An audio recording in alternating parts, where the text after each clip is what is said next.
So I want to talk about the business in regards to what it's like to run a spiritual business. And I think if you're a business owner and you're a self-employed person who provides a service of some sort, makeup, therapy, massage, like reflexology, spiritual business, tarot reader, whatever, then this video's for you.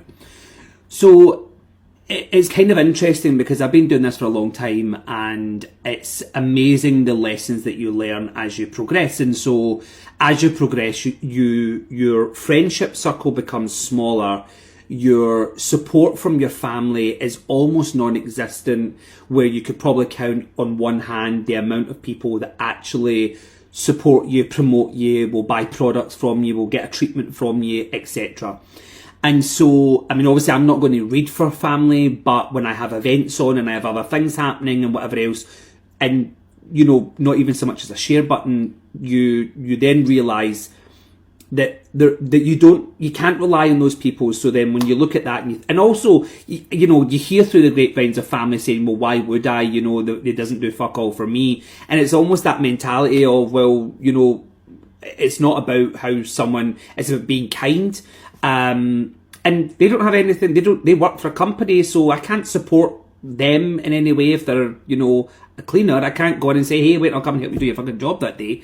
Anyway, so that's just to kind of give sidestep context. So with running any sort of business that provides a service, there is something that you will learn as you go forward, is the people that you can rely on and you can trust. What I get, and it's maybe this is slightly more personal to me, is I get a tremendous amount of people throughout a year looking for me to do things for free. Giveaway readings, giveaway, you know, gift vouchers for readings to raffle prizes, donate myself for free to events, for fundraising of some sort. I donate myself to charity and my own chosen charity, and I do two things for that a year normally. Or I will take money from events that I've done and give money. It's been so far the Terence Higgins Trust, which is where my savings and money for things has went to. And I've still put the final deposit in from that. I collected some money. People were not so happy to collect for that kind of, or give to that. So my other way of is I have a food bank at my centre, Glasgow Spiritual Centre. And that's my way of giving back to people who are in need, and there is no assessment required. You just reach out, say, hey, can I take some stuff from the food bank? Absolutely. Let's make an arrangement so you can come and get what you need. And that's as simple as it is for people. But anyway, that's the way that I do things. And so also I've had business relationships for many, many, many, many years with some places. And when you have management changes in places, then things fall to shit. Because the management then are very uneducated or not educated in the way of that, how the things work. It's not worked. Well, sorry, I'll say that another way.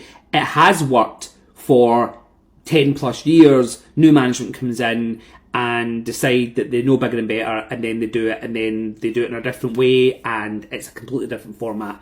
And also they don't communicate with you. I've had venues, I've went and done things, and they just ignore you. So they want you back.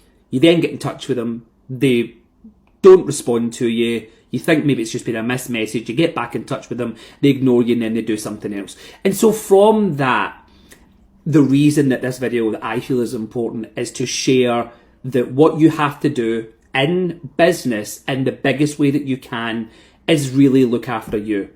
So when people, you know, think you're living this glamorous life because you're on vacation and you're, you know, so I've had friends over recently from the States, so we're traveling, all the things that we've done were all prepaid for.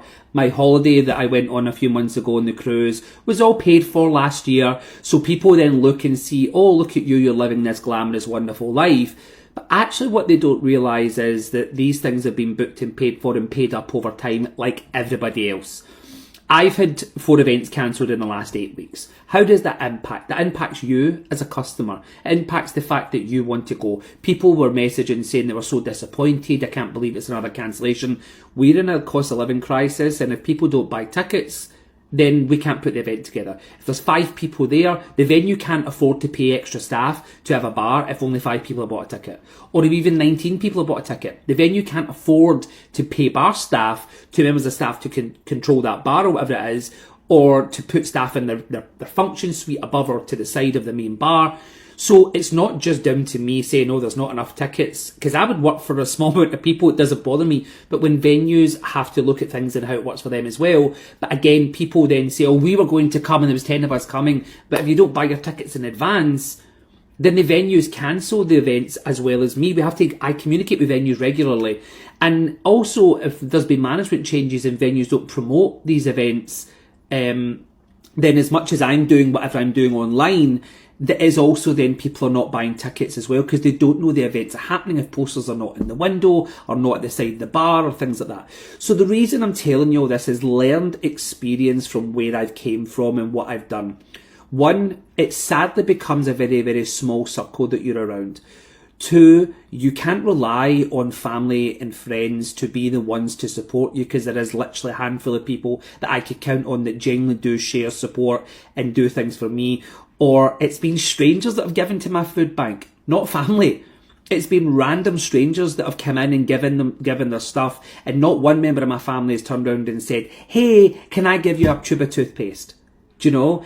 And it's just that. It's just that, and I'm not saying that this is a nasty thing in anybody's direction, but it's just for me in a personal point to look at it and see where the support is in a business. And I hope this reflects to you where you can take lessons from this and realise you're not alone. This is why I'm telling this story, because I don't want you to feel alone.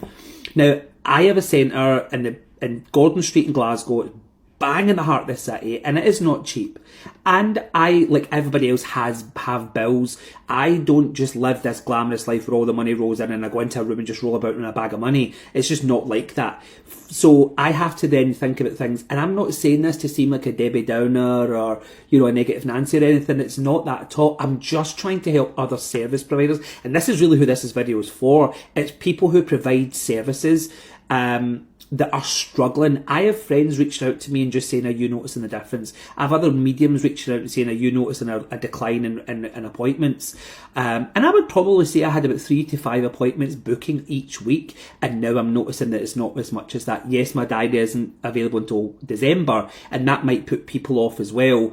But I am worried about the future of things for all of us. And the personal journeys that we are all on to try and help. And like that, going back to the family who will say, well, it doesn't help me. No, maybe I don't. I do try to help others though, and you're included in that. I do with the food bank, I do with my charity, and I also remember I had a conversation with a family member who expected me to give myself for free for a charity event. And I said, well, it would be X amount of money for me to do my thing. And there's multiple costing things that fall into, I just don't turn up and do the event. There's lots of things that I do where I provide a show, and there's things that go into that, including posters, tickets, etc., which I pay for all of that and give that to the people that are selling the tickets. So with that, this family member couldn't believe that I was then, because of this charity event they were doing, fundraising event, whatever, I was giving myself for free. And I'm saying charity because it wasn't actually a charity, like a registered charity. It was a fundraising event for a football thing or whatever. And I had said, well, that's fine. I'll do it if you take £450 from your wages at the end of this month and give it to that football thing. And the family member said to me, well, I can't. And I went, why not? And she said, because I've got bills to pay. And I went, do you get it yet? And then she went, oh, I realise. So this is my lesson to every one of you. This might be a rant. This might be me being too honest. This might get me into a bit of trouble. I am saying to all of the service providers that I'm here to help if I can. I'm here to make space for you to provide your services and treatments at Glasgow Spiritual Centre if I can. I'm here to let you know that you're not going through this on your own, and that you're not the only one in trouble. And I know that doesn't help, but it's just so you know that we're all feeling it out there. And I know that doesn't help anything, but please understand that you're not on this journey on your own. And if I can do anything to help, then please, please, please don't hesitate to get in touch. I really, really hope this video helps somebody. Let's stick together.